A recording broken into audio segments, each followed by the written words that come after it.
Good evening, ladies and gentlemen. The Leawood governing body will come to order for its regular session meeting on November the 18th, 2024. I'll ask the clerk to call the roll, please. Mayor Elkins is present and presiding. Councilmember Philla. Here. Councilmember Larson. Here. Councilmember Sipple. Here. Councilmember Kane. Here. Councilmember Castor. Here. Councilmember Harrison. Here. Councilmember Guyad. Here. Councilmember Sunkel is currently absent, but I believe he'll be on Zoom shortly.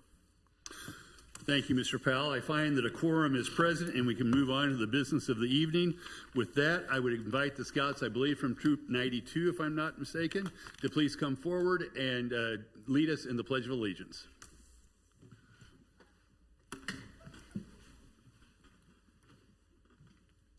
Color guard attention. Audience, please rise. Scout salute. Those not in uniform, please place your right hand over your heart. Color guard, forward march.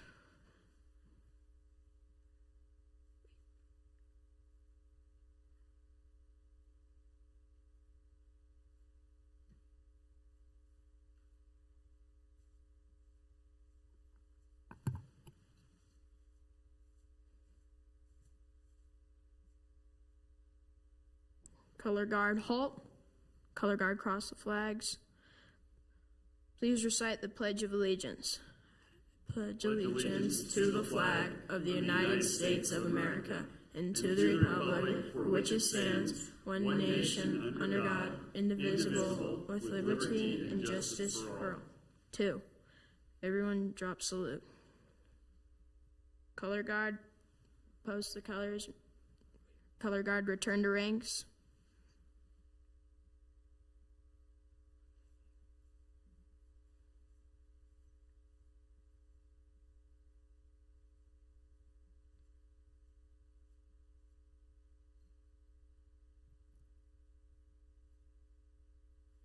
Audience, please be seated.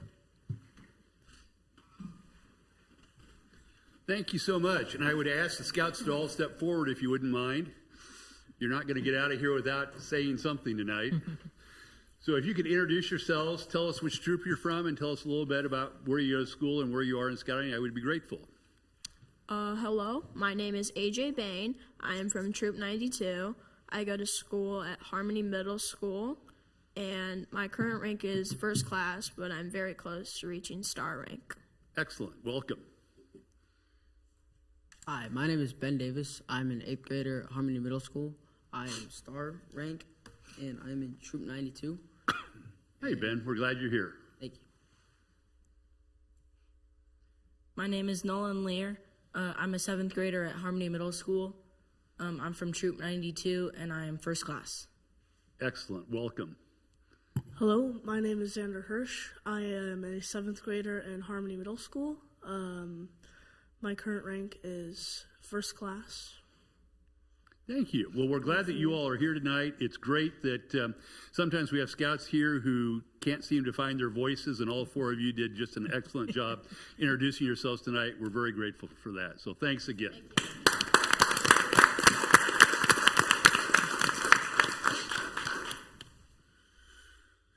Thank you. Mr. Powell, I think we had an amendment to the agenda that was circulated amongst the governing body earlier this evening. Does staff have any further changes to the agenda? No changes to the agenda, but I will note that Councilmember Sunkel is on Zoom now. Thank you. The record will reflect that Councilmember Sunkel has joined us. Welcome, Alan. We're glad that you can be with us tonight. Thank you. I would entertain a motion to approve the agenda as it was amended.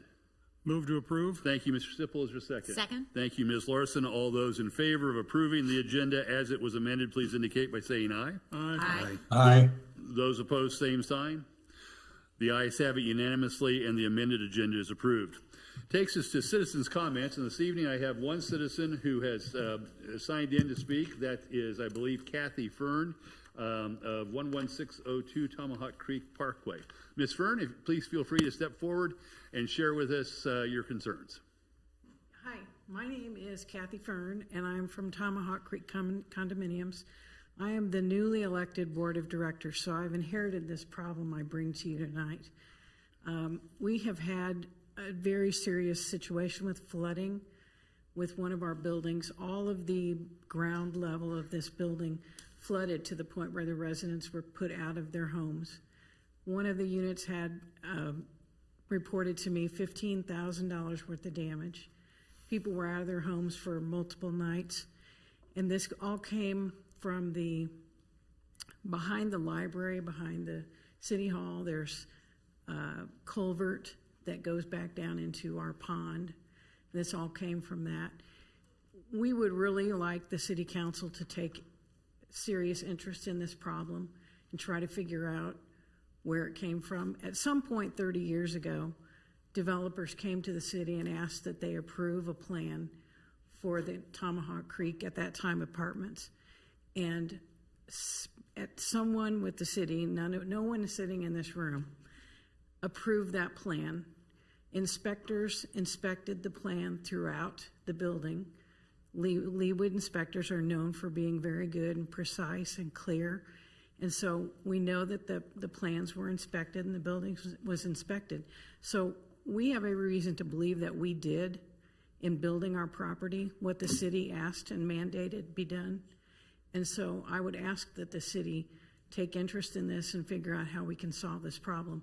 There are Leawood residents that are afraid to go to sleep at night when there's a rainstorm for fear. I have forwarded to several of the members of the council videos and pictures that we have of the last storm, and it is horrific to imagine that kind of water coming at people that are trying to just live in their homes. Thank you very much. I appreciate your help. Thank you, Ms. Fern. Again, we're really sorry that there are residents, your neighbors and friends, who are in that situation. Two of our city council members are going to be addressing that in more detail later in this evening's meeting, with some action to be taken, at least the first step, as we discussed when I visited with the Homeowners Association last week. But thank you very much for your comments. Again, we're dreadfully sorry for the situation that your residents find themselves in.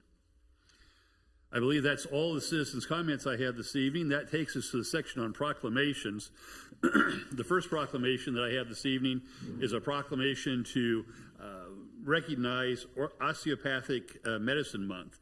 And whereas in 2024 marks 150 years of osteopathic medicine, and whereas Andrew Taylor Still, MD, DO, with an innovative and thoughtful mind, changed the trajectory of modern healthcare delivery after losing his 4 children, reevaluated the exiting practice of medicine, and began setting down the tenets of osteopathic medicine in 1874. And whereas there are now more than 197,000 osteopathic physicians and osteopathic medical students in the United States who use a unique approach of medicine to enable DOs to provide patients with the most comprehensive level of care found in medicine today. And whereas the osteopathic profession has grown exponentially since its inception to include 41 colleges in 66 locations across 5 states. And whereas osteopathic medicine emphasizes a whole person, patient-centric approach to health care, and osteopathic physicians play an important role in the healthcare systems of the United States and across international boundaries. And whereas osteopathic physicians have made significant contributions to the healthcare system of the United States and play a critical role in public health preparedness and working on the front lines of treating patients in the state of Kansas and the city of Leawood. And whereas the American Osteopathic Association is the only organization representing the interests of all osteopathic physicians, regardless of specialty or practice type, at the federal and state levels, with the support of its state affiliates, specialty societies, and other stakeholders. Now, therefore, be it resolved that the month of December 2024 is hereby designated as Osteopathic Medicine Month in the city of Leawood, and recognizes that the AOA ensures the public understands the distinctive approach DOs bring to the practice of medicine. In testimony whereof, I have hereunto set my hand and caused the seal of the city of Leawood to be affixed this 18th day of November 2024. And with that, I would ask Dr. Joel Federer to come forward to accept in person the proclamation recognizing Osteopathic Medicine Month. Dr. Federer.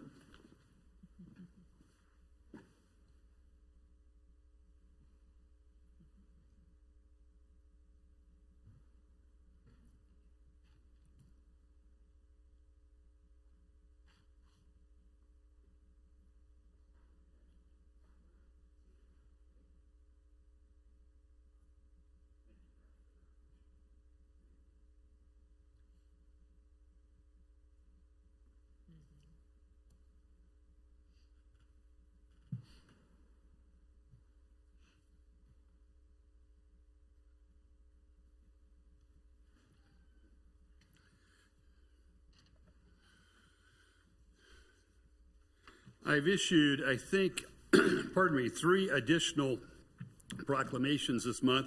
In the interest of time, I will not read them in the specifics, but in particular, we're recognizing the month of December as Lung Cancer Awareness Month. This one is a proclamation that hits very close to home, as my father passed away from lung cancer almost exactly a year ago. And it's important for us to remember that lung cancer still is one of the leading causes of death among both men and women. Sometimes it's forgotten that it impacts women as well as men. And so we're recognizing this November. I'm sorry, I said December earlier. We're recognizing November as Lung Cancer Awareness Month. In addition, the Scrooge of our day, of our era, seems to be cancer. And so we're also recognizing November as 21st, 2024 as World Pancreatic Cancer Day. This is a terrible disease that has impacted directly a number of members of our staff here in the city of Leawood, and we want to recognize and think of their families and communities that have been affected with devastating impact by this terrible disease. And last, on a happier note, we're recognizing November 30th, 2024 as Small Business Saturday. This is the time of year that impacts the businesses of all of our community, especially those small businesses. And so we encourage you all to frequent the small businesses that are here in Leawood and to help them make their living as they support each of us as we go into the holidays. So with those 3 proclamations will be delivered to the appropriate folks, and we want them to know that they are in our thoughts and our prayers this evening.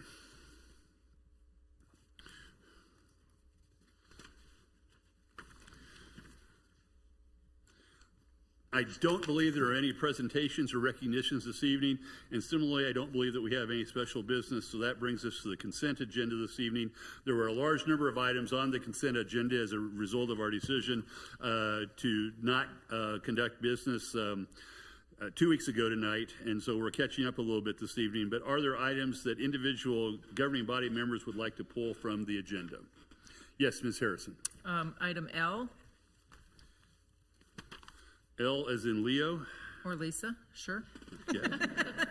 Didn't want to make it personal to you, Lisa. Other items? Yep. I would like to pull item. You would have thought I could find it. I think it was F. Let me look. Yes, the third quarter financial report, item number F. Any other items that individuals? Yes, Mr. Sipple. R.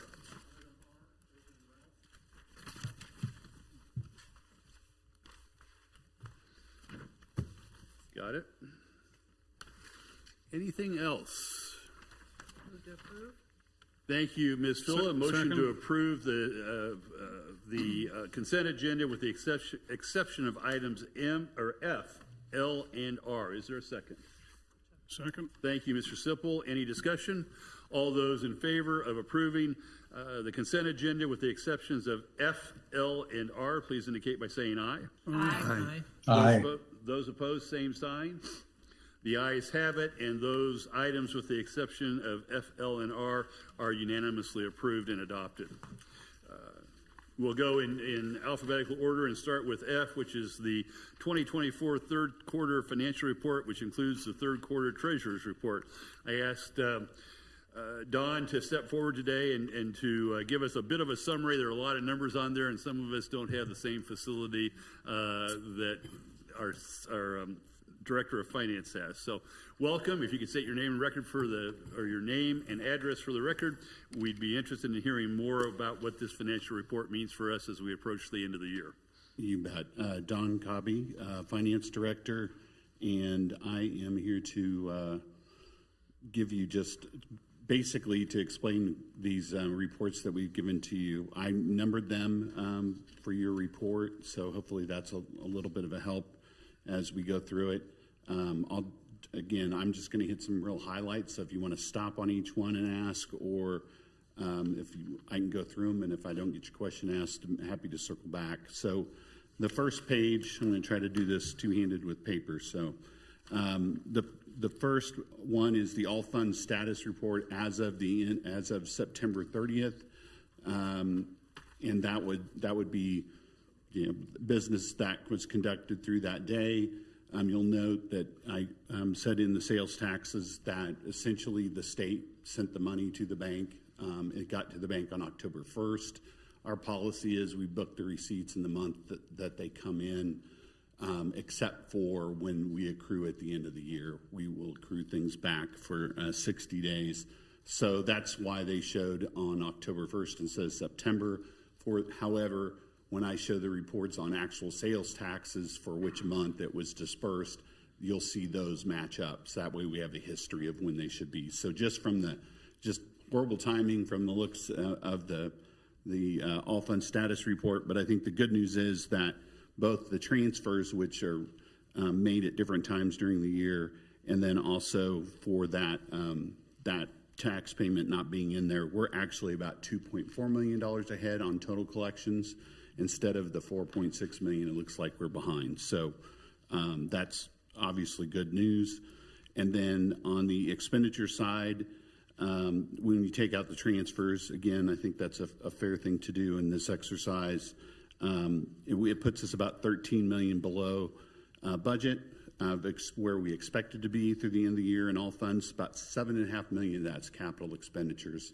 And the rest of it you'll see in a second on the state general fund side, or state general fund. Boy, that got me off now. The general fund side. So anyway, that puts us in a position year to date of being about $5.6 million in revenues over expenditures, and we expected to be 4.9 under. So we're running about $10 million ahead right now of where we expected to be in cash.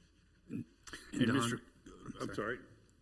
I'm sorry. That I just Steve? had a quick Mr. question. Castor. Yeah, on this first page, on the top, the column that says expected, would that be also a way to say the budgeted amount? Yeah. Or is that a different? It is not the total. The expected is essentially a historical benchmark for each month of where we normally are at on expenses or revenues.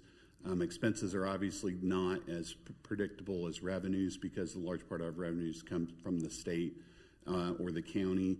But that is the percent of the year that how much we got percent-wise, and then we apply that to the revised budget.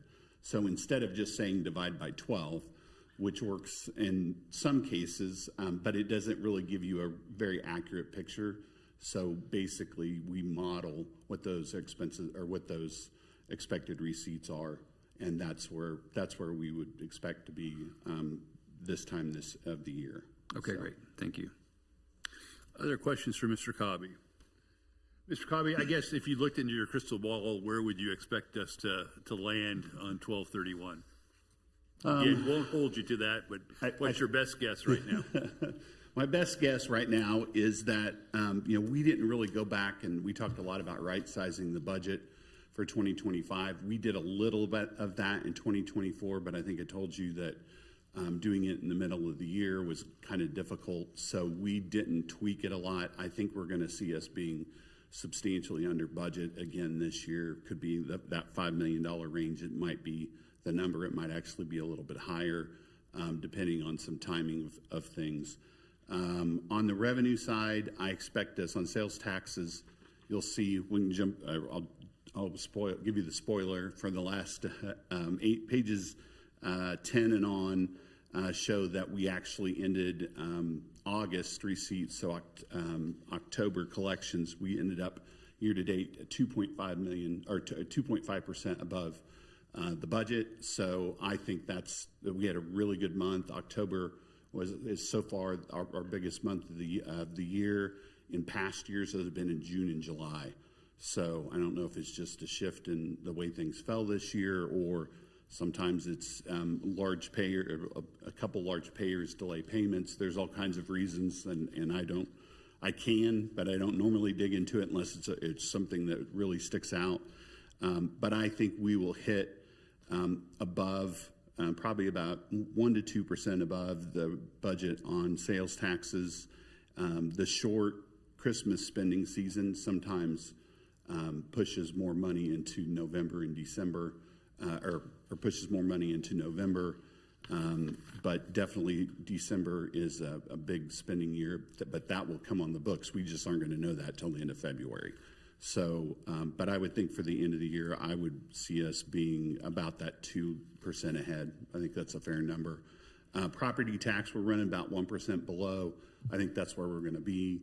That includes that includes the delinquencies and other things. And sometimes there'll be a big delinquency out there we don't know about that will get paid. That number may come up a little bit. Everything else looks right about on track. And if you flip over to the state, or I did again. I got started talking about state general fund earlier today, and I can't get it out of my head. So it's only been 20 years. You'd think I'd figure it out by now. So sales taxes are on the general fund. You can see that the numbers are about the same, and I think we'll end up kind of in that same area with 1% on property tax and sales taxes running ahead. So I feel pretty good overall where we're going to be at. The question is, we did the mill levy shift, so next year the general fund's going to have that first time of collecting a little bit less. I also think we were pretty conservative on growth on both sales taxes and on property taxes. So knock on wood, we didn't overestimate, and that things will kind of, even if they just stayed in that 2% range for sales tax and under 5% for property tax, I think we'd be in pretty good shape for what we budgeted. So, thanks. And Mr. Cobby, could you refresh us again on the mill levy shift that you mentioned and Sure. what that means for us? Sure. So in we did a little bit last year, but in 25, 26, and 27, the plan is and continue to be moving a $500,000 of the general fund tax levy over to the debt service tax levy. That is because the projects, these large projects we've just done, and if you look on our total, I think it's on page 3 at the bottom, we now have $83 million in general obligation bonds. When you used to add in the temp notes were about 60, and the GO bonds were around 40. Well, that's obviously they become permanent. So as that's happened, we have to pay for the servicing of that debt. The good news, I think, is that, again, we've budgeted conservatively. I believe we'll probably bring in some more money than we thought. We did better on the bond issues than we thought and what we built on the budget. That will help a little bit, but it's not, we're still going to have to do a mill levy shift over the next 2 budget cycles beyond the one we've already approved. So that 1.5 mills, when it gets to 2027 in the model, we'd have to carry that for a couple of years before we could start then having conversations about coming back down. And again, interest, receipts, what property tax growth is, all those kind of things impact how that would happen. But based on our model, that is what we think we'll have to do for the next couple of years. Thank you, Mr. Cobby. Last question, at the risk of ambushing you a little bit here. That's all right. But can you tell us how things are going with respect to the adoption of the new accounting system? I know your team spends a lot of every day in my conference room working on that. So if you could just bring us up to date, that would be great. Glad to do that. We have not only been working on the accounting system, we're scheduled to go live January 1 on that system. There's no reason to believe that will be an issue. I think they've even thought that probably if we had to do it tomorrow, we could do it tomorrow other than training. So we'll be training our staff and most of our heavy users the next 3 days with the assistance of Tyler. And then probably the next 6 weeks we'll be making sure we have all the data ready to move, that we've got the 2 systems so we can make the switch. If we've, throughout the year, we've added some things in the old system. We make sure they'll match with the new system, and we'll just test that quite a bit. And then we'll also work on procedures. So it's been a long year doing that on top of everything else. And I will also say then the budget software and the budget book and all that software that we're doing at the same time. Jana and Kristen have spent a lot of time on that, and I think we just kind of got done with personnel today, which is one of the big hurdles in doing the budget book and the estimating. So both of those things taken a lot of our time, but we're on target, and I think we'll be able to make things work and make things work more efficiently. And I can't wait to get the budget software in, because that's really what will help us then with our reporting on a regular basis. Probably once we get the budget stuff set up mid next year, we should be able to take some of these reports that take me a lot of time to put together, and they'll be able to just pull those out of the live data. Well, it's exciting to see that we'll have even more robust reporting than we've had before, and at less expense in terms of your time and effort to get there. Please extend our thanks to your staff for the work. Definitely. Because this whole year they've been doing double duty. They've operated the city's business and done a tremendous job in preparing us for this conversion on January 1. So will you actually be here on January 1 for the conversion? No, we will not be here. Okay. I'm glad to hear that. I will tell you, we will definitely be here till the late hours on the last business day of the year. But no, we will not be here, hopefully. I appreciate hope not that. on January 1. Any other questions for Mr. Cobby? Yes, Ms. Julie.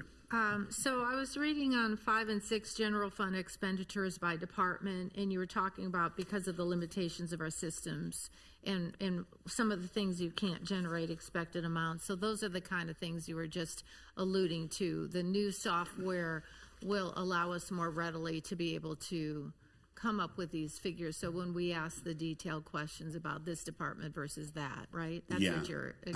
We've not had the in-depth conversation of what our transparency portal will look like and to what level some of that data will be available.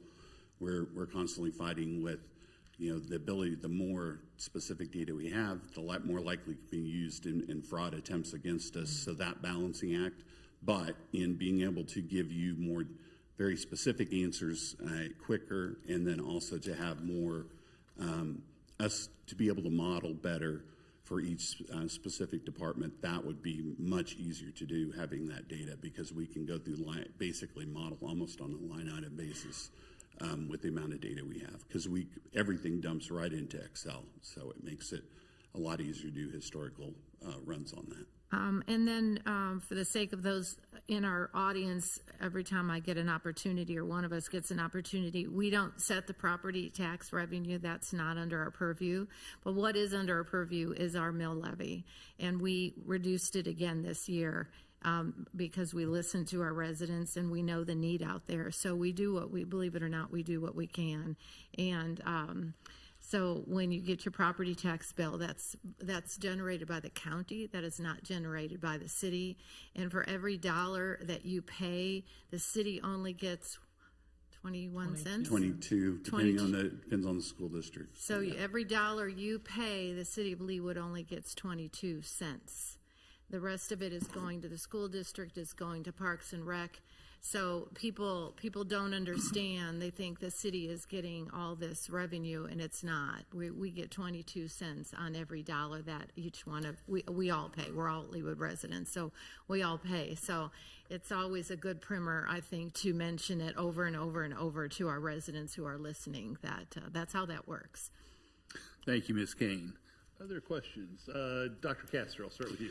Yeah, so assuming we do have $5 million or so at the end of the year in surplus, does that then go to pay down the debt service, or kind of what's the typical thing that municipalities do when they have extra money? So we don't have a lot of options on paying down debt service because bonds aren't like consumer credit. You can't pay it off early and save. If we have they're not callable normally for about 8 years, and depends on the length, but usually in the 8-year range. So paying down debt really isn't an option. The option we have, one, is to get rid of the temporary notes and not use those anymore, which that's one thing we have done. The other is it goes into the ending balance. Sometimes we kind of go through that number and say, okay, how much of that is being carried over from one year to the next? How much of that's one-time money that might be available, some one-time savings for, like this year, extremely warm. not a real cold winter in the past, so that might, we may not have as many snowstorms that we normally would. Well, there's a big savings, but the next year that doesn't mean that's going to happen. So we try to identify what those things are, but we put that together, and when you look at the budget again, we kind of identify what some options are for that money. But it's, again, because it's kind of after the fact, it doesn't really help in anything other than giving us more historical data on trying to right-size the budget, which I think is ultimately where we all want to end up, because we don't want to issue more in property taxes than we have to. So we want that number to be closer. Most industries, it's great when you come in well under budget and your revenues are where they are. But for us, that doesn't work quite the same way. All right, thank you. Thank you, Dr. Castor. Mr. Sipple. Mr. Cobby, we have a 25 budget already on the books. Is the number that's in there for health care insurance a firm number? Do we have a contract with a carrier for that, or is that an estimate? The number that's in there is an estimate, right, and I believe that we have, I was going to say, go ahead if you want, Diane. I believe that Nick is here, but I believe that we had that on an agenda here recently, where we had the healthcare presented, and we're certainly within the budget of the 2025 budget. I believe we were just slightly under. I had a neighbor ask me about our healthcare insurance costs and how we are managing those costs, and whether we have a firm number for 25 or a ballpark estimate for 25, and I didn't know how to answer that. Well, so we know what the rates, whether we have firm rates, and if Nick's standing back here, feel free to come butt in, Nick. But we know what the rates are. We know what those costs could be. It's the employees have just selected their elections on what their coverage is going to be. That's the number will help us solidify, and that's usually what we put in the revised budget because we know what they are. But of course, hard number is not going to be the case because we pay monthly and how that goes through the year. But we'll be a lot closer and have a pretty good idea what it is we put the revised within budget together. Within 1% or 2% probably at the end? We usually budget on the conservative side, so we usually end up under by a little bit, and we budget for vacant positions expecting they'll take the highest cost to us coverage, and then if they don't, then we end up okay. So yeah, we usually end up under on insurance for those reasons, but yes, we came in under the amount we put in the budget this year. Thank you. Nick, do you want to be heard on that issue? He's pounded it in my head this year. We've had more discussions on insurance, or health insurance, than anything in the last couple months. It's a big number. It's a huge number. So Nick, you're comfortable if those are pretty solid numbers. I'm going to put you on the spot. Well, if you insist, Mayor, yes. We actually did come in at a 9.9% increase overall. We budgeted to 12. First things first, Nick Sanders, Human Resources, for the record. We came in at a 12% for budget. As you're aware, as every year we do, we come in and we try to strategize where we need to be, where we don't need to be, things of that nature, but also balancing that with how we're competitive to the market. As we conversed in the previous meetings, we came in at a 9.9% increase overall, but we also readjusted some premiums, and so we feel very comfortable in strategizing it as a step approach to moving some of those premium sharing, things of that nature, to being more in line with market, but also well within the budgetary guidelines. Thank you, Mr. Sanders. Appreciate it. Any other questions for Mr. Cobb? Is there a motion relative to accepting the 2024 third quarter financial report? So moved. Thank you, Ms. Villa. Thank you, Ms. Larson. Any discussion? All those in favor of accepting the 2024 third quarter financial report, please indicate by saying aye. Aye. Aye. Those opposed, same sign. The ayes have it unanimously, and the 2024 third quarter financial report is accepted. We now call item L, resolution approving a revised final plat for Parkway Plaza, the residences at Parkway Plaza, condominium plat located south of 134th Street and east of Briar Street. Ms. Harrison. Thank you. Mark, I'm going to find a reason to call you up here until you're gone every meeting, just to tell everybody in this room how amazing of a planning director you are and how much we're going to miss you. But really, I do have a question about letter L. If I read this correctly, they're going from 10 units to 11 or 11 to 10? Yeah, they're going from, actually, they already got approval as far as going from 10 to 11 as the final plan.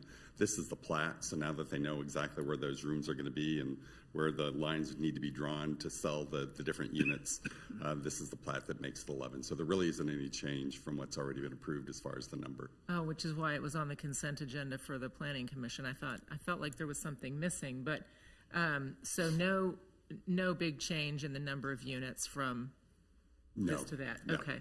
While I have this pulled though, because I look at this as I drive down 135th when I'm heading west, and this is just a public service announcement for those of us that continue to work on the council and look at projects moving forward.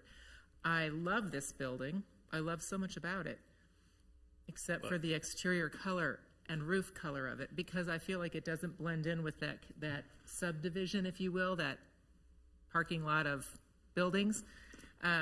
It's got a blackish roof, and a light tan, light cream colored outside, stucco, whatever. But the rest of that complex is all tannish, brownish roofs and a much taupier stucco. And I feel like and it sticks out because it's the tallest building we've got on 135th Street for now. It sticks out above and beyond. And so I have this one wish. Of course, we can't change it now, but I say this to implore you all to pay attention in the future to something that seems so trivial. Oh, who cares what the color of the stucco is? Who cares what the roof shingle color is? In comparison to the community or the neighborhood, because there are other condo buildings in this development, I feel like it sticks out in a way that is not typical to Leawood. So I feel like, and I was on the council that voted for that. I feel like we missed the mark. I didn't catch it at the time. But thank you for the clarification on the 10 to 11. I was wondering if a penthouse was being subdivided or something more or fewer. So I appreciate that clarification. Nope. I have nothing else, so I'd move to approve.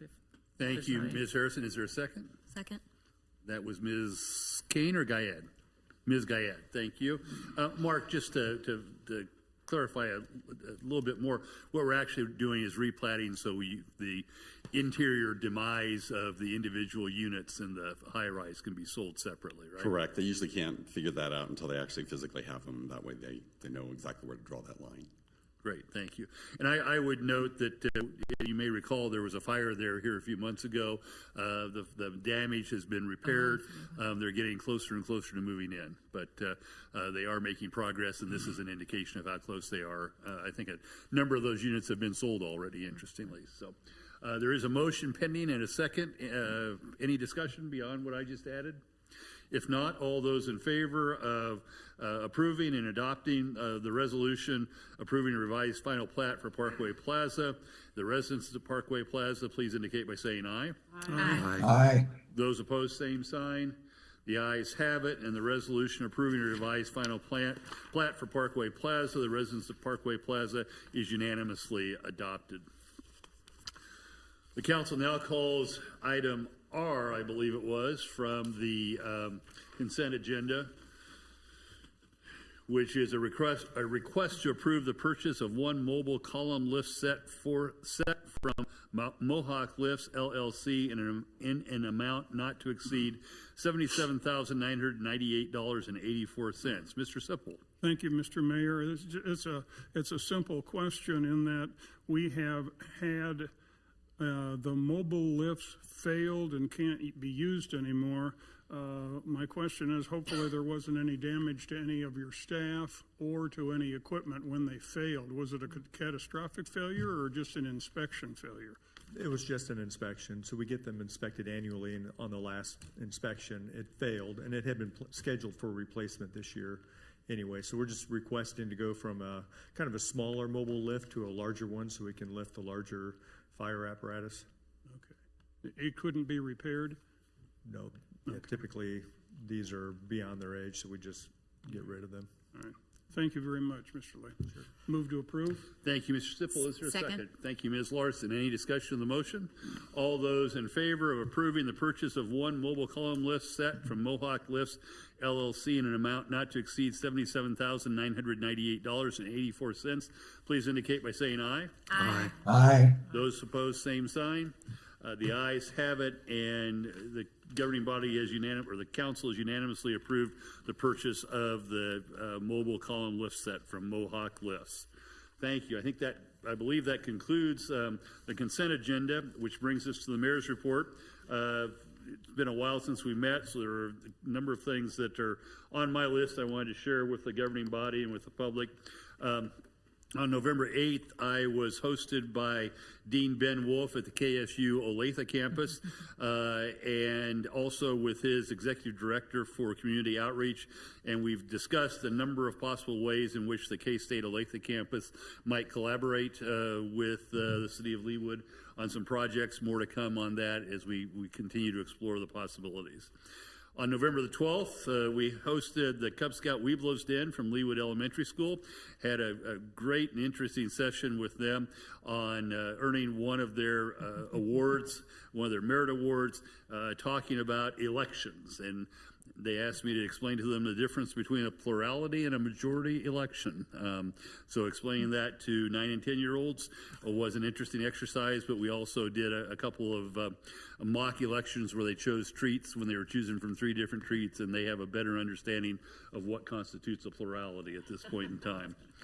On the 13th of November, just last week, I was really privileged to welcome and congratulate the graduates, 22 of them, of the fall edition of the Police Citizens Academy. It's just amazing to see how much people get from that. And I would really, first of all, I would congratulate Cody Morris and his team of public affairs officers who put on that 10-week course. It's certainly an investment of time, but it's really a great opportunity. I would encourage the public to apply. We've had it the last several times on Wednesday nights for 10 weeks, recognizing that there are some other institutions that have regular meetings on Wednesday nights. So we're giving some consideration to moving it to a different night of the week, and maybe that will accommodate some others of our residents. But again, I would really encourage and strongly encourage our residents and encourage the members of the governing body to go back to your constituencies and encourage them to sign up for this, because it really is a great learning experience. Beyond a learning experience, it gives you a sense of just what kind and what quality of people the chief has brought together to serve and protect our community. Most of them don't live in Leawood, but they have an amazing dedication to us and our friends and neighbors in the city of Leawood. And anytime we have an opportunity to thank them, we need to do so. On the 14th of November, I met with the folks from the Tomahawk Creek condominiums, and we had a great discussion about their concerns, in particular with the flooding that you heard about earlier this evening. And in addition, I had an opportunity to give them more details on the major construction project that they can expect probably in the February time frame. I think Mr. Lay disappeared on me, but I think it's in the February time frame when that will begin, and a lot of care has been given to find a way to make that as the least imposing as it can be. It will certainly be an imposition, but hopefully it will be phased in such a way that it minimizes the imposition on those folks. On the 15th of November, a really fun ribbon cutting for the Little Gym in Parkway Plaza. Those of you who have children or grandchildren that need a place to get rid of energy, go to Parkway Plaza. A young woman there has a business that started in Prairie Village, and now this is her second gym that she's opened. A really fun time. I have 3 grandchildren who will attest to what a great time there is there. And then a little bit earlier in the November, we welcomed Lolly's Boutique at Park Place, and a great women's clothing store there. And they're just really pleased to be in Park Place, and we are glad to have them. Last but not least, I had breakfast yesterday and again today in the Oak Room, where the Lions Club hosted their pancake breakfast. Always a fun tradition. We as a city supported that by offering the opportunity to any of our city employees to enjoy their breakfast or their lunch, as one of our city council members did. Breakfast for lunch is always a great thing, and the city paid the cost of their participating with the Lions Club pancake feed. So that kind of brings everyone up to date on what I've been doing the last few weeks. Any questions for me? Great. Well, if not, we'll move on to, let's see here, where am I? I've lost track already. To council member reports. And I think that I have, before we get to Ms. Larson, I'm going to speak or ask Ms. Harrison to step up. I think she had a report that she wanted to make, and then we'll go to Ms. Larson. That's I okay. do. Ms. Harrison. Thank you. Mine's a little bit more lighthearted than I think Ms. Larson, so I appreciate the budging in line. I just wanted to report that on a recent Friday night, my husband and I went to the Reaching Sculpture to just check it out. We just like it, so we just drive over and check it out. And we were there for about 8 or 10 minutes, and there were 4 other cars in the parking lot at about 8 o'clock on a Friday night. So I had, along with many of you, some trepidations about the parking lot and the necessity for one. And I am amazed at the traffic that it's seeing. I wish we had a little trail cam or a little car counter there so we could see. We don't really need to know that. I would just be curious.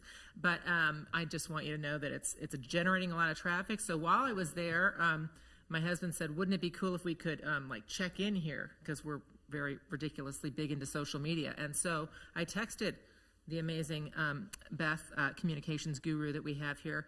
And I think 2 days later, we had a page set up on social media for the Reaching Sculpture. So you all can check in there and upload pictures and video, and it's going to become a hot spot. We're going to go viral, and then we're going to be in the video.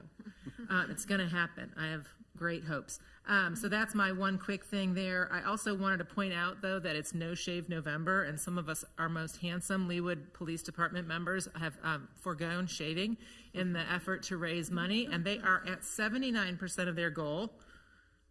79%, so they're not over the top yet. So I would encourage everybody in the room who loves the Leawood Police Department as much as I do to, chip in. They've probably got a QR code or something that you can go make a quick little donation. So thank you, Chief.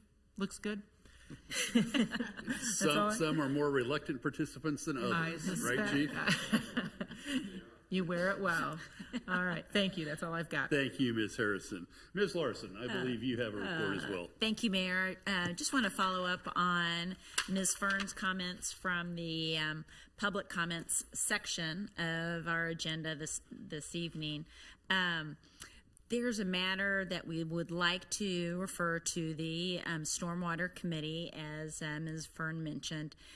During the heavy rains in early July, there was an extraordinary amount of water that cascaded towards the Tomahawk Creek condominiums, and it was kind of an onslaught and causing flooding, and we've received pictures and videos, and so there's a question as to where the water came from. The city owns the property at Town Center Drive and Row, and that's vacant and situated a little bit higher elevation. And then there's a business to the north that is also higher elevation, and there's a question how this flooding is occurring, what are the contributing factors. There's a swale at the Tomahawk Creek condominiums that's not meeting the 2% grade, but we just need to figure out what responsibility the city might have in this. And so we'd like to refer the matter to the Stormwater Committee for the residents to be able to present their information, their pictures, their videos, their case, along with staff able to present their findings. The committee will then make a recommendation to the governing body as to next steps, but the first step would be to refer it to the Stormwater Committee. Thank you, Ms. Larson. Ms. Guyed, do you have anything to add? Oh, thank you, Ms. Larson, for that report. I just wanted to tag on that I think it's important for the residents to have that opportunity at the Stormwater Committee to express their concern, and we did receive their videos and photos, and so that opportunity to find out exactly the result of that water I think is going to be important. So appreciate that. Thank you, Ms. Guyed. Do you have a second by chance? Second. Thank you. So we have a motion and a second to refer this matter to the Stormwater Management Committee, which I believe is chaired by Ms. Phillip. Yes.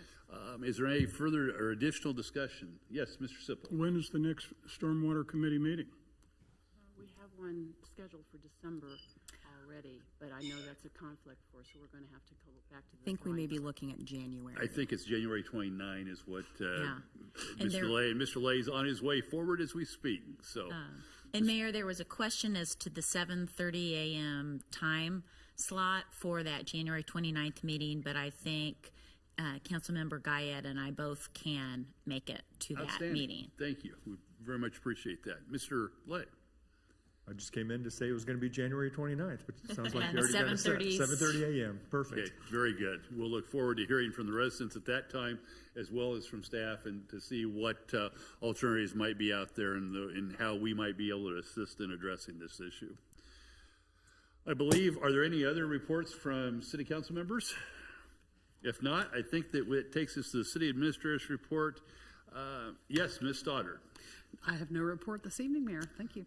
Thank you, Ms. Stoddard. Appreciate it. We now call the committee recommendations, and in particular, we call Planning Commission case. Mayor Elkins? Yes. I don't think we voted on that. Did we? Oh, did we not vote on that? Thank you very much. I appreciate that. Thank you for bringing my attention back to it. Any other discussion concerning the referral of the matter to the Wastewater Management Committee? If not, all those in, or Stormwater Management Committee. Man, I'm struggling.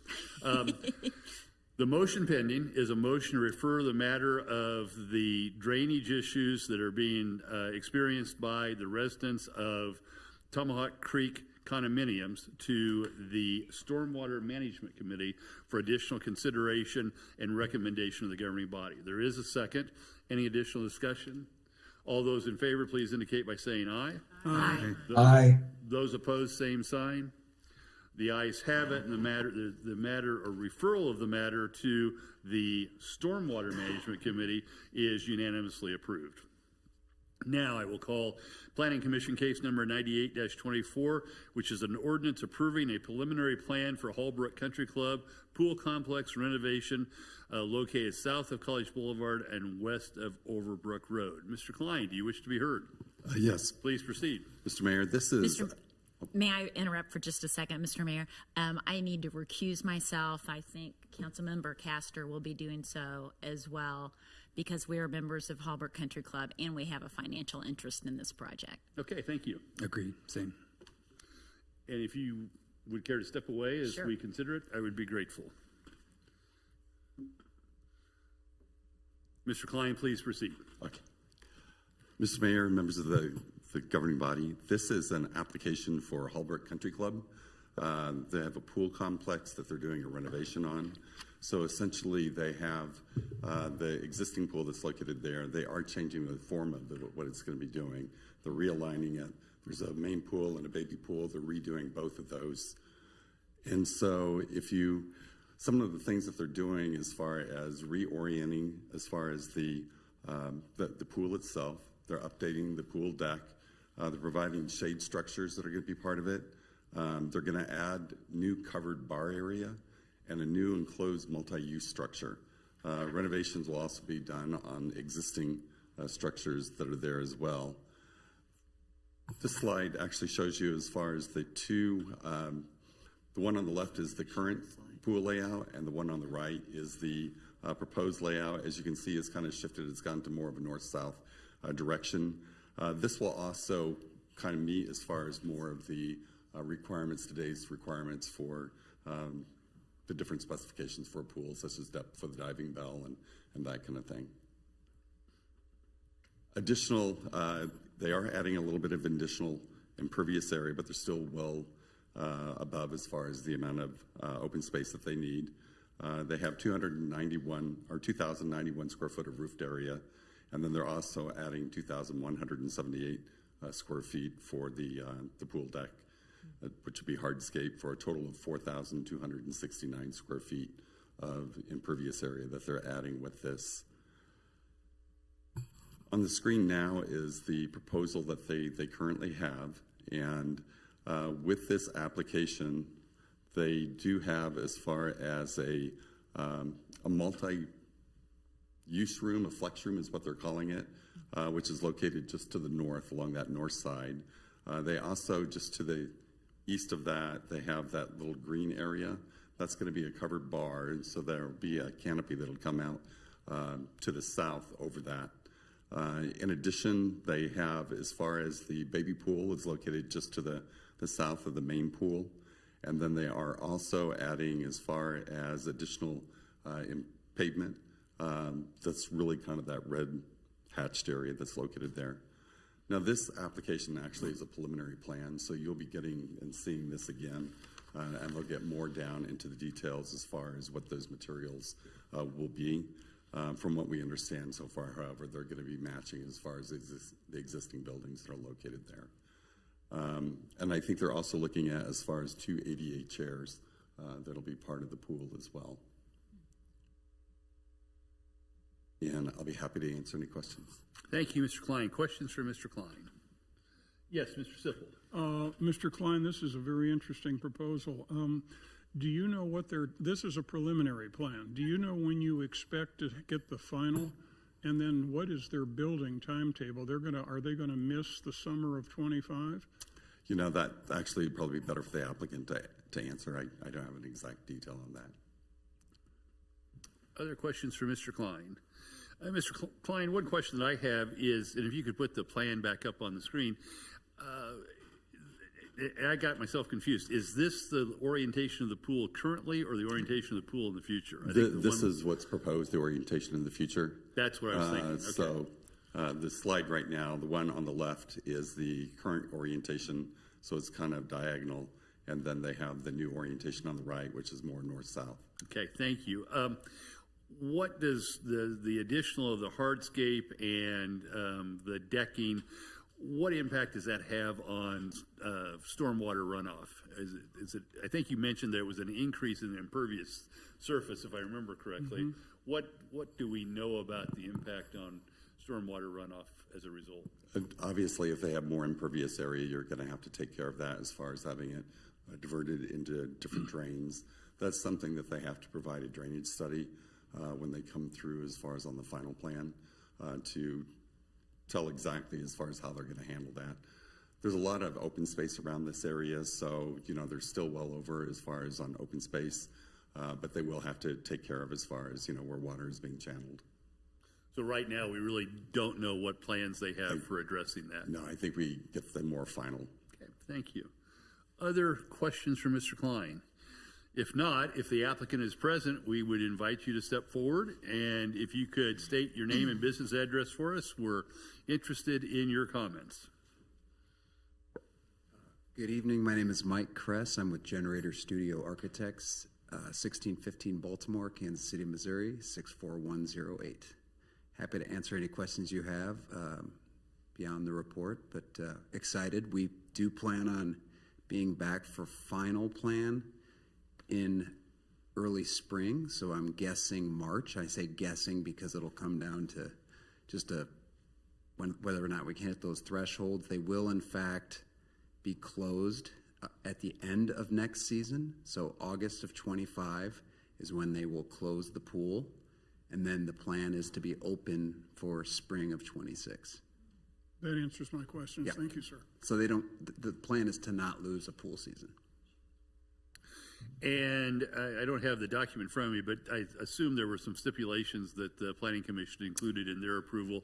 Do you have any concerns or objections to those stipulations? No, they're straightforward. We have to provide a photometric study, obviously, for light bleed. We're going to provide all of the finished materials and down to the cut sheets on the furniture and all the exterior materials. It should be noted that the existing bathhouse, which is what we're using as the flex space, is going to stay. We're simply renovating it, and I say it should be noted that's really the character piece as you may know it from having visited the country club or seen it from the parking lot. That's the character piece, and we're retaining that, so all the architectural character in the small addition will, of course, be respectful of the Holbrook style. Thank you. Ms. Phillip. I'm just curious what prompted the expense of building a new one. Well, the pool is at the end of its usable life, and so there's just simply needing to replace it. It's north of 20 years old. There was also, the report mentioned, there are a couple of code issues with, as the code has gotten more progressive over the years, the old pool, in terms of the width of the diving well as well as the ascent out of it, no longer meet code, so those will be addressed with the new pool. So it'll be up to code. And the baby pool, I should mention as well, currently doesn't meet code, but when that's replaced, it will meet code. So health, safety, and welfare improving there for sure. Thank you. Thank you, Ms. Phillip. Ms. Kane. So there's villas that back up to, I mean, on the south side. So I'm assuming a certain, I mean, there had to be sign off by the residents that are around. They were invited, yeah. We had a public hearing, or nobody showed for that. They were obviously notified. Nobody came to that, but we're going to be well beyond the setbacks there. And there's no new building program in that direction. So the building as they know it, in terms of the bistro, to get specific, which is the closest to them, that is going to stay. There will be new pool deck, but no new buildings on that side towards them. And I noted the new pickleball courts must be closed, right?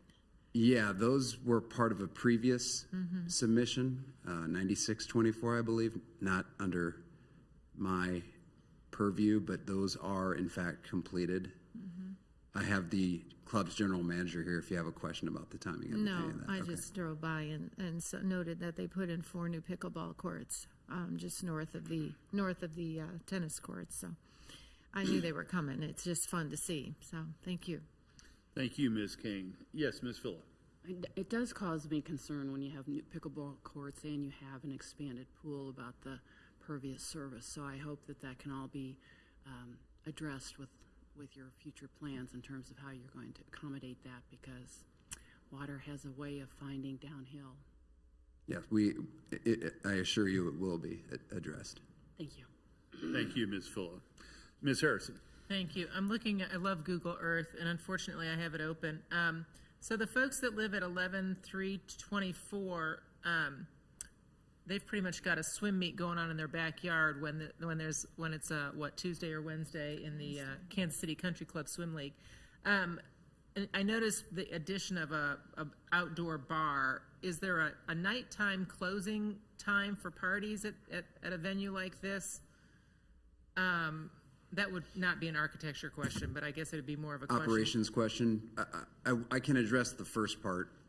The bar functions today closer to that property than it will. It's moving to the north. Oh, very good. So we're moving that more inner club, if you will. So that green that's on the screen now, I believe, that's where the bar is moving from, and it was in the sort of vertex of the existing building there. So we're actually moving the bar further north.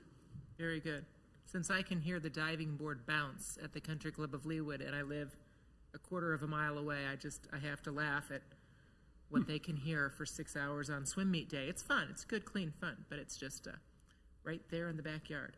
Lovely. Well, I share Councilwoman Phil's concerns about water runoff, but there is a lot of green space around here and a lot of place for the water to grow, including that retention pond right there by that same house. And you can water a golf course. A lot of ponds to direct that water to. But it looks like a lovely addition, and it just means that the club is healthy, and that's great for Leawood as well. Financially healthy, they wouldn't be able to do this. And since we've watched country clubs in other parts of the county that weren't so financially healthy have trouble when they want to figure out what to do with them when they're no longer a golf course, I'm happy that Hallbrook is doing so well. So thank you. Thank you, Ms. Harrison. Anything else? Well, thank you. We appreciate your time, sir. Is there any discussion? Yes. Move to approve. Thank you, Mr. Sipple. Is there a second? Second. Thank you, Ms. Gayed. Any discussion of the motion? All those in favor of approving Mayor. Planning Commission case. We'll need a roll call for the ordinance. Oh, thanks. I'll get there. Thank you. All those in favor of approving the final plat and final plan for I'm sorry, I'm on the wrong one. Start again. All those for approving the preliminary plan for Holbrook Country Club Pool Complex renovation location south of College Boulevard and west of Overbrook Road, which is Planning Commission case 98-24, please indicate by saying aye when your name is called. Of those opposed, please respond by saying nay. I'll ask the clerk to call the roll, please. Councilmember Phila. Aye. Councilmember Sipple. Aye. Councilmember Kane. Aye. Councilmember Harrison. Aye. Councilmember Guyad. Aye. Councilmember Sunkel. Aye. And we'll ask the record to reflect that council members Castor and Larson recused themselves. I have a 6-0 vote, and the ordinance is adopted. Invite council members Castor and Larson to please rejoin us. And with that, I'll call Planning Commission case number 87-24, a resolution approving a final plat, final plan for East Village, East End, MXD, phases 5 and 6, located south of 133rd Street and west of State Line Road. Mr. Klein, I believe that there was a modification to what was originally sent out to the governing body. Correct. We emailed out as far as a request to change one of the stipulations, stipulation 25, with regard to the bike trail, the pedestrian trail that goes along the west side of this particular portion of the property, but it is actually the eastern side of the trail that kind of starts out at 133rd Street, goes down along where Covenant Church, and then wraps around, Cornerstone Presbyterian Church, and back up to 133rd Street. And I'll actually address that here pretty quickly as well. On the screen right now, you can kind of see as far as the phasing plan for the development. And so the area in orange is phase 6, and then the area in yellow is phase 5. And so you can see as far as that trail that we were talking about actually is located within phase 5 that's located there.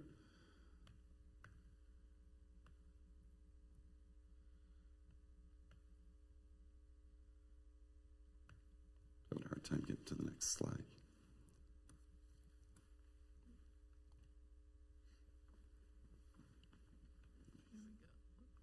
Okay, this particular slide actually is from the currently approved site plan for the 5th and 6th phases of East Village. It was approved with case 115-23. And so I wanted to show you this so you kind of see as far as the layout of the buildings. None of the buildings right now are part of this approval. Really what they're doing is they're coming in for the infrastructure. And so they're putting in the drives, they're putting in the detention basin that's at the southwest corner of the site. They're putting in as far as the pedestrian trail that goes along the west side of the site. They also are getting approval for, there's a pedestrian plaza area that's just right at the corner, northwest corner of 135th Street and State Line Road that they're also doing, as well as some of the landscaping. And the landscaping will change a little bit as each of the sites come in, but this is really being done to actually put in place as far as the drives. Once that's done, you'll probably be seeing as far as some of the buildings starting to come in, but they need this first. This particular slide over on the left is a site plan showing as far as the drives. We did overlay the drives on top of the approved plan just to make sure that they were in the same location, and they were. And then the picture on the right side is the final plat. And here is the hike or the pedestrian trail that we were talking about, the 10-foot pedestrian trail. Currently right now, or actually with case 115-23, there was a stipulation that was approved that said at the time of final plan for the development street and parking lot infrastructure, the applicant owner shall include the east section of the bike/walk trail and construct the trail with the interior roads.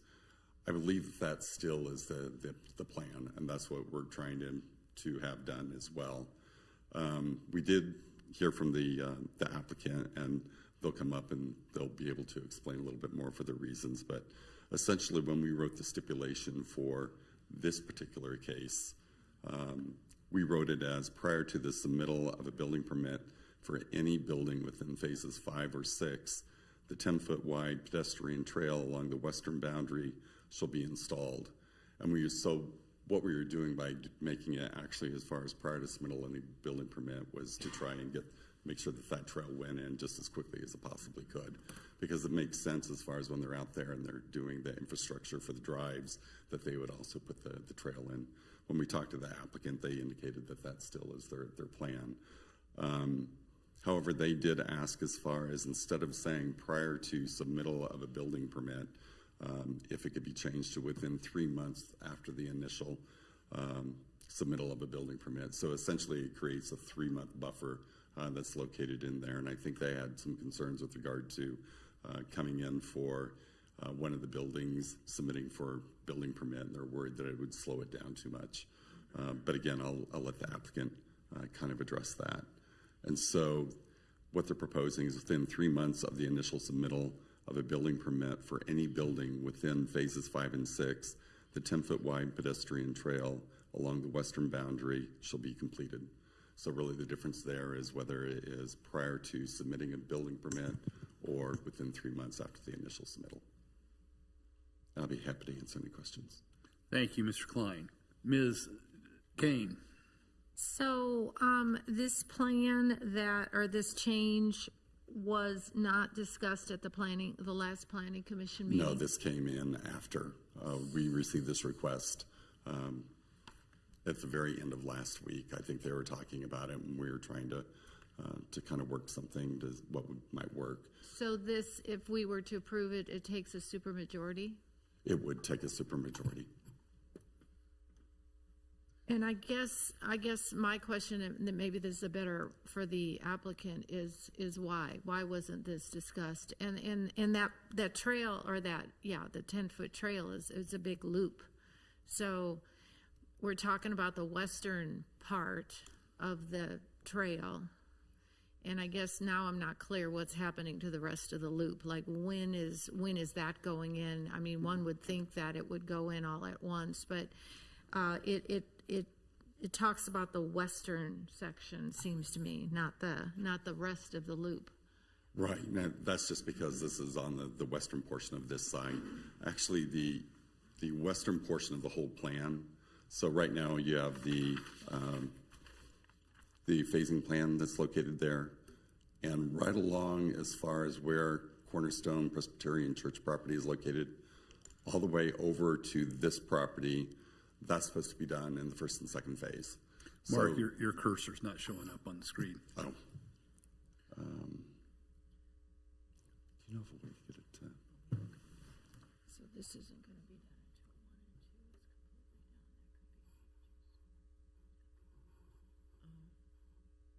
is completely done. Oh, now we got it. Thank you. Thank you.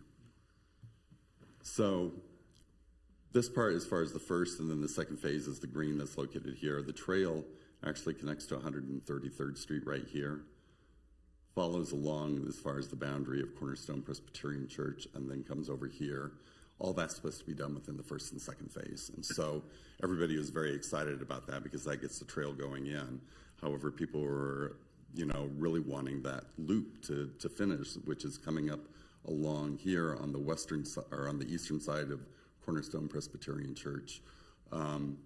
And so the intent of the stipulation was that they would put that in just as quickly as they could. And so rather than saying a stipulation that it should be constructed with a fifth plat, I mean, that leaves it kind of open as far as when in the fifth plat, when the buildings come in. So we tried to make it so it was just as early as possible. So that's the reason why the stipulation was originally written as prior to submission of any building permit for any of the buildings in there. So did I hear you correctly that the east side and then what would be the south side are not going to go in until phase 1 and 2 are completed? No, I think it's being constructed with phases 1 and 2 as they come through.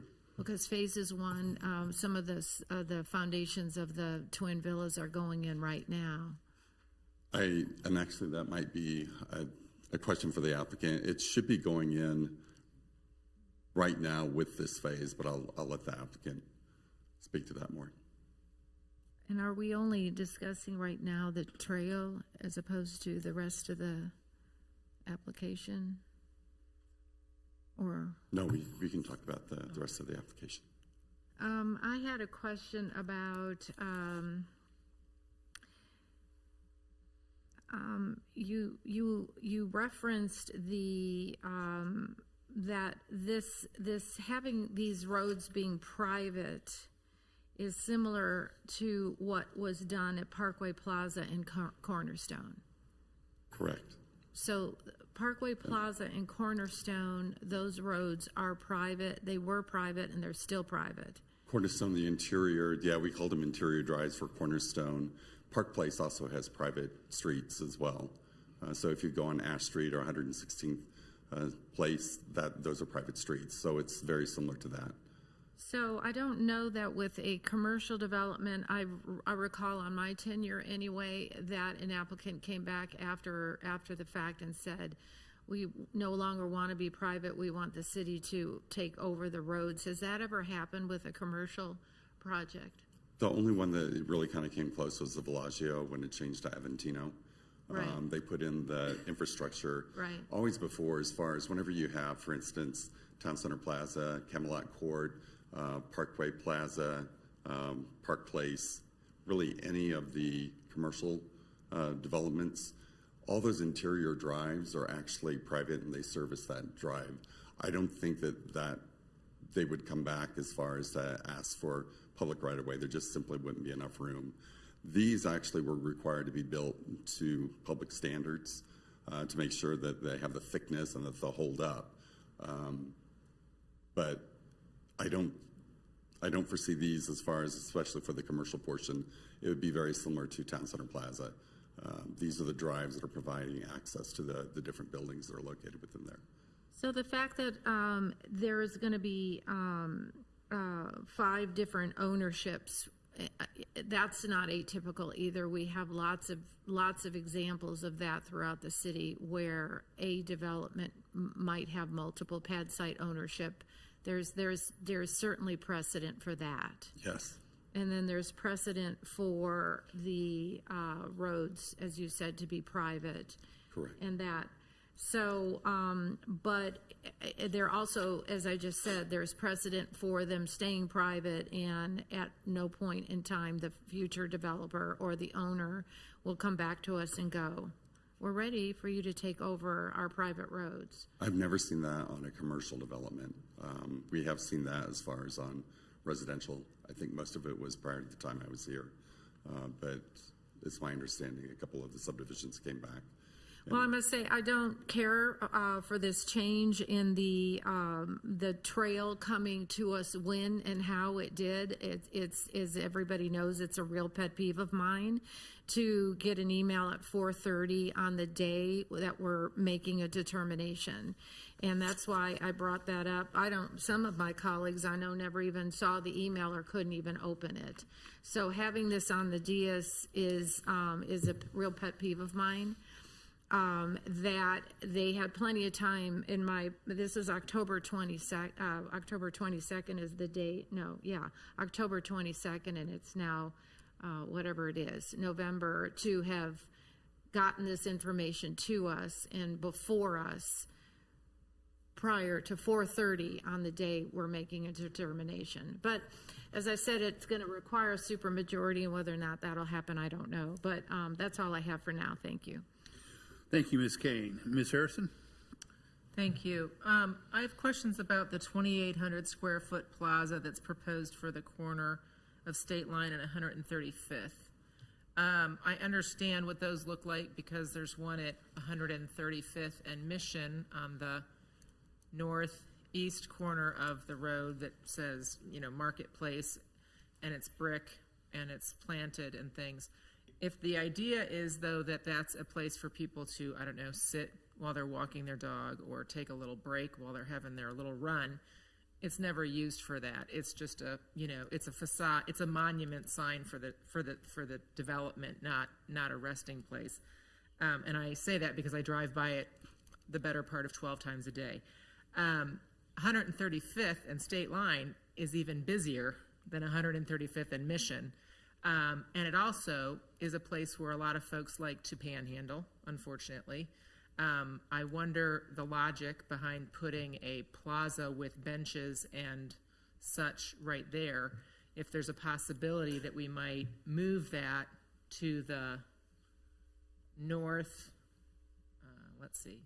northeast corner of the development, or the southwest corner of State Line and 133rd, that corner basically, or even further in, if it's going to be something pretty, to the northwest corner of the development, which would maybe be right across the street from the enclave of Cedar Point, entrance. Now, I understand you want to say the name of the place over here where it's the busiest, but maybe the element of raised beds and benches might be better suited to a less busy part of the development, if the goal is really people lounging, because nobody's going to be lounging over there at that very developed corner where it might actually be a little frightening to sit in a I mean, really, people are zipping by at 45 miles an hour. It's not a relaxing place to sit. It's noisy, very noisy. So just a thought about that section. And one more question about the private roads that are in this 5 and 6. When there are 4 or 5 different owners and private roads and there are potholes, who do we go to get those fixed in a timely fashion? And I say that because that is a problem in some of the other commercial developments along 135th Street, and it's quite embarrassing to the city when there are huge potholes in a commercial development, and everybody's saying, no, that's not ours, that's so and so's, it's on their side of the parking lot. So that concerns me, that it's 5 different owners who are all going to deny needing to do it on a private street, and our hands are sort of tied. And actually, I think as far as a common area plan where you actually kind of show as far as dash, and this would probably be in the future as it goes, that would delineate as far as who is responsible. You're absolutely right. I know with Parkway Plaza, we've had that problem as far as they draw the line down the middle, and a lot of times we try and get them to leave the whole thing in tracks. And as much as we try and get them to leave the whole thing in tracks, nobody wants to do it because they want to sell that property. They're indicate as far as it reduces the value of the property. So the next best thing is that we define where those common areas are, so it's very clear when code enforcement gets called or somebody in the city gets the call, we can go to that plan. We can say, nope, that's common area. It goes to the management of the center. Okay. And with regard to the plaza, I agree as far as a lot of times right at the corner there, it's very difficult. People don't tend to hang out. Yeah. This had flanking with 2 buildings, and so they had that open space. We did try and incorporate a lot of different plazas throughout the development, because if it's going to be mixed use and it's going to be walkable, it really needs to be available to pedestrians throughout the development. And so we really have tried hard to put that in there. Thank you. Thank you, Ms. Harrison. Ms. Fuller. Whatever you can show me, because it feels like this, I'm trying to figure out the logistics of building and getting a building permit and putting down this trail and then building a building there. Isn't that going to just be in conflict if you were to look at the actual, is this going to be the distance? I can't tell from this. I'm not a person that translates something like this to. Are you going to be able to build a building and still build that trail at the same time? Because 3 months doesn't mean you've got the building up. And so if you build the trail, are you going to then destroy it while you're, hefting things around, moving dirt, et cetera? I think as far as the trail, the 10-foot trail actually is isolated enough from the other buildings that it can easily be constructed within there. Located within that general area, there's also a lot of native trees that are located there as well. Thank you. There's a lot of native trees that are located right along in this area. And so that trail is actually going to be kind of skirting along that wooded area that's located there. Okay. I don't think there will be a real big conflict in between as far as putting a building and constructing that trail. Okay. And then I'm thinking that this 3-month latitude allows the cushion that a developer might need because of the seasons, so that the building, whatever's going on into negotiations, and then you're not in the right season, and now you can't do it because it's not the right season. So is that part of what's driving this, is just give them the flexibility to? And actually, it would probably be better if I had the applicant speak to that, because they would be able to probably represent as far as what Then one their last thought, concerns as are. you're talking about maintenance for this, do any of these ever create like an HOA where they all have to pay monies in so they have a fund immediately available? They would have to have a common fund for the development. It's a standard stipulation that we've had on all developments. So the money will be there? Money should be there, yes. Thank you. Thank you, Ms. Phillip. Other questions for Mr. Klein? If not, thank you, Mr. Klein. Mr. Holland, do you wish to be heard this evening? Yes, thank you, Mr. Mayor and members of the City Council. My name is Curtis Holland. I'm the legal counsel for the developer, Oda Development Company. My address is 900 West 48th Place, Suite 900, Kansas City, Missouri. We have with us Rick Odo, and I know he has a couple of comments tonight. We also have Jake Haddock with Schlegel Engineering, who was our engineer and put together the plans that are being presented to you tonight. Thank you for hearing this. As staff indicated, this is a final plan, final plat application relative to the phases 5 and 6 on the western side of the project. And again, this is simply for the infrastructure component, the drives and so forth that were mentioned in the staff report and already discussed a little bit here tonight. I did want to pick up on the comment that Ms. Kane mentioned about the stipulation. I apologize you all got that so late. It really has been a discussion that we've had with staff ongoing since we got the staff report back in October 22nd. I didn't realize that staff didn't get you the information that we had requested or talked about earlier. So it is late. I appreciate that, and it should have been done earlier.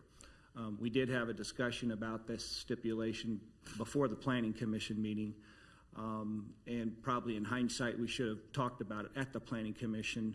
One sort of logistic issue is my client was out of town in Thailand, and so I didn't have a great deal of time to talk with him about that stipulation, and also then later learned after the meeting when I did get to talk to him that we do have some pad site developers, real strong interest on some of the pad sites, and I think you're going to see some applications coming in fairly quickly on a couple of the pad sites that sort of expedited the issue and raised it to a point where we thought we should revisit it and see if there's some softening of that stipulation. That's really what all we're trying to do here, and really the basis for it didn't have anything to do with the season, like the seasons, as Ms. Phillip maybe kind of suggested.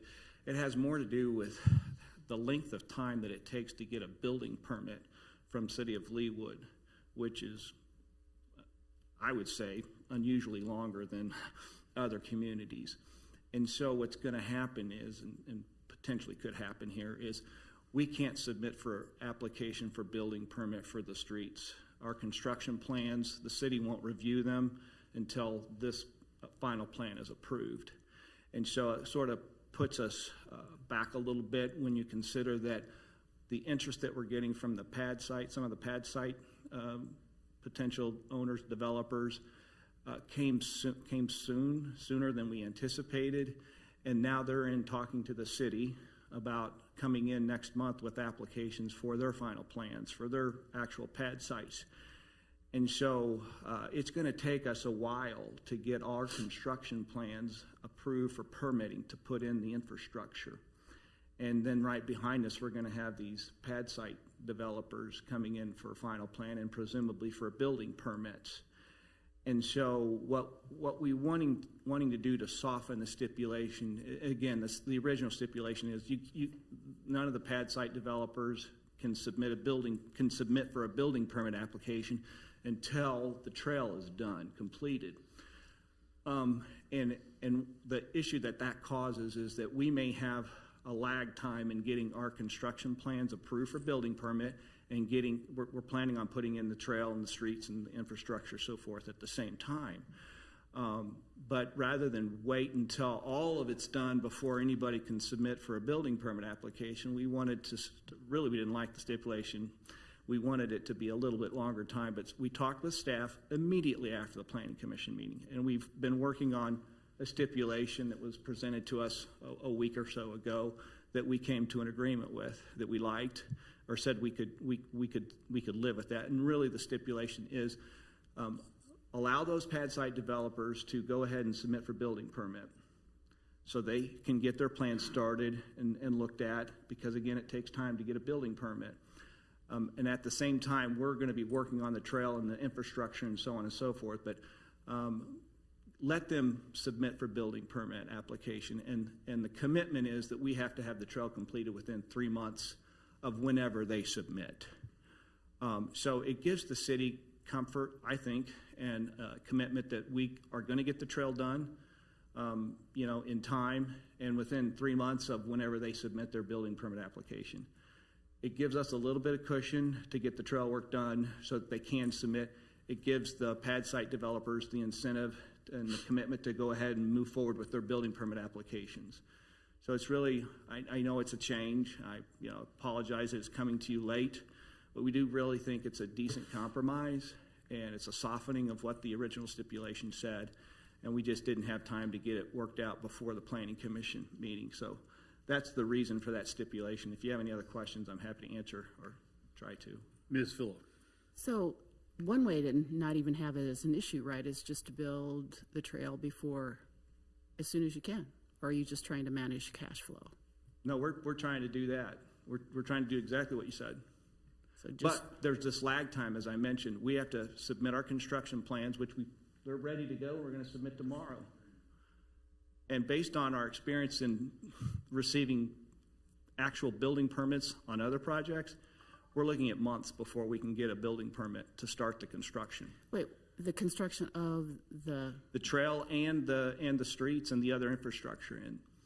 So, but it's hard to imagine that maybe so I don't know why you need a delay for the building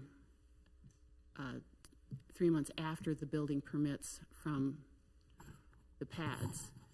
If right now you can submit the trail and start working on it, are they going to catch up and pass you? Yes. So Rick Odo, 15200 West 105th Terrace, Lenox, Kansas. So the issue is right now, the way it's read is they can't even submit their building permit until I build the roads and the pathway. Okay. And so what I want to do. I didn't hear anything about the roads. I thought we were just the trail. It's just the trail. It's the trail, but I won't get the building permit for the trail for probably another 2, 3, 4 months before it takes a while to get the permits for the streets and sewers and storms to be approved. You keep combining streets and sewers, and we're talking about the trail, which is what you want to change. One big permit that's But you could separate it. You could just get the trail done, couldn't you? Does it have to all be done at the same time? What we're trying to do on it, because I understand the confusion. You're trying to economize your building.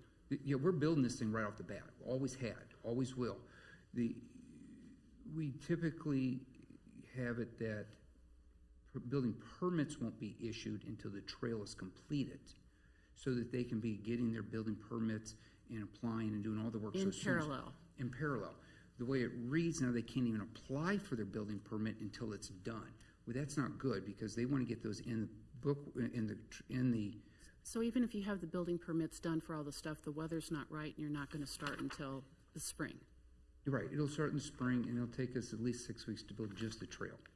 So this is why we're trying to ask for that 3-month bit, so that they can be applying for it. We can be working simultaneously and working together at the same time, instead of waiting for the trail to be done before they can submit for building permits, which could take another couple of months to get. And we want to have everybody catch the good weather for building. And that's the That makes fear that sense we're to you, having. Mark? Yeah, thank you. And that's one of the fears we're having, is we've got a few people who want to get foundations in and get going before winter, next winter. And we're worried if this stipulation goes in, the current way it's written, they won't be able to do that. We want to be able to build sooner. Thank you. Thank you, Ms. Fulham. Additional questions for Mr. Odo or his counsel? If not, thank you. Appreciate it. So I'll open the floor for discussion of the proposed change in stipulation 25 and more generally the application for the approval of a final plat and final plan for East Village. Discussion? If not, is there a motion? I would move that we approve this with the understanding that they will take into account the comments that were made about that corner lot by Councilmember Harrison on State Line and 135th. I agree. There's no need to encourage people there plant something that's does well in drought and lots of traffic. So is your suggestion you want to apply a new stipulation? I mean, this is final plan. So the plan that you have in front of you is what they're proposing, and if we want to make a change to that plan, then we're going to need a stipulation.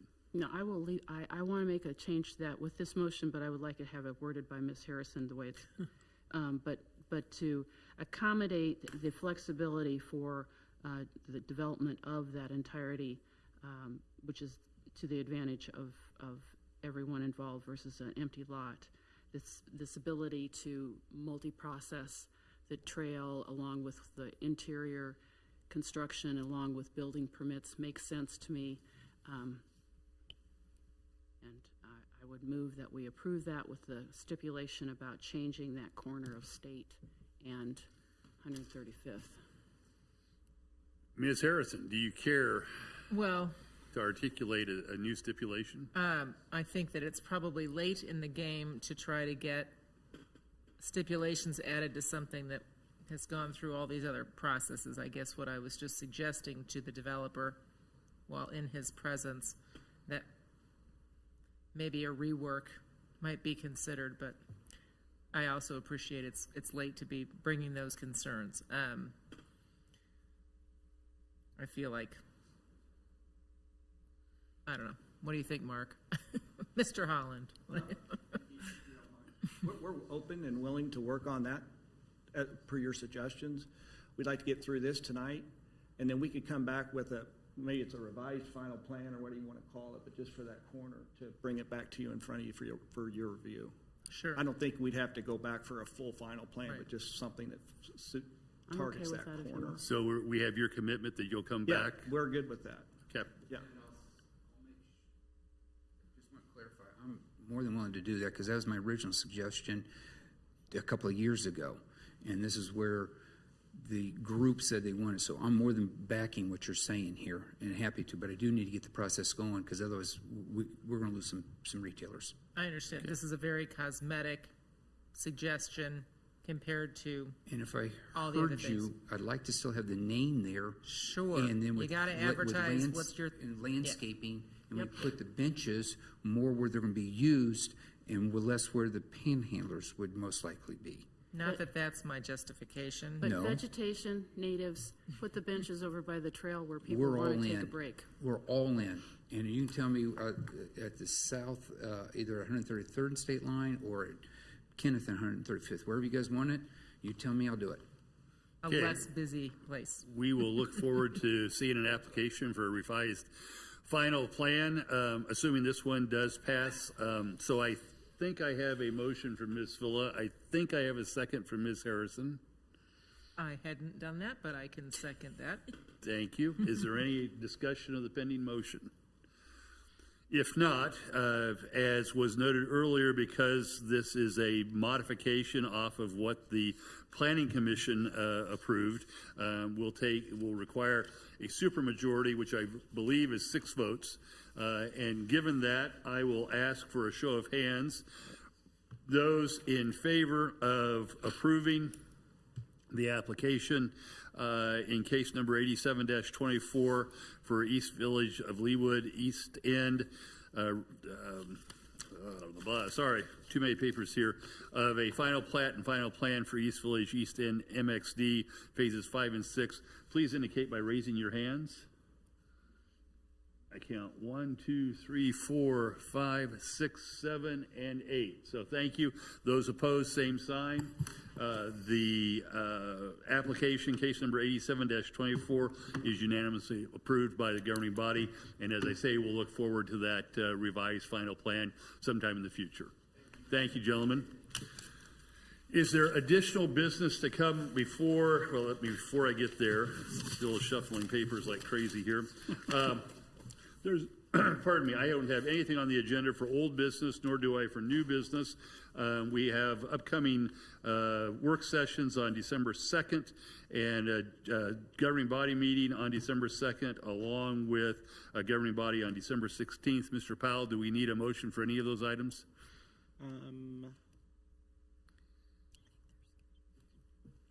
No, we're good. Thank you. Is there any additional business to come before the governing body this evening? If not, I thank you all for joining us for the celebration. The lights look great out there. We begin the holiday season, and I look forward, hopefully, to seeing you all on December the 2nd. With that, we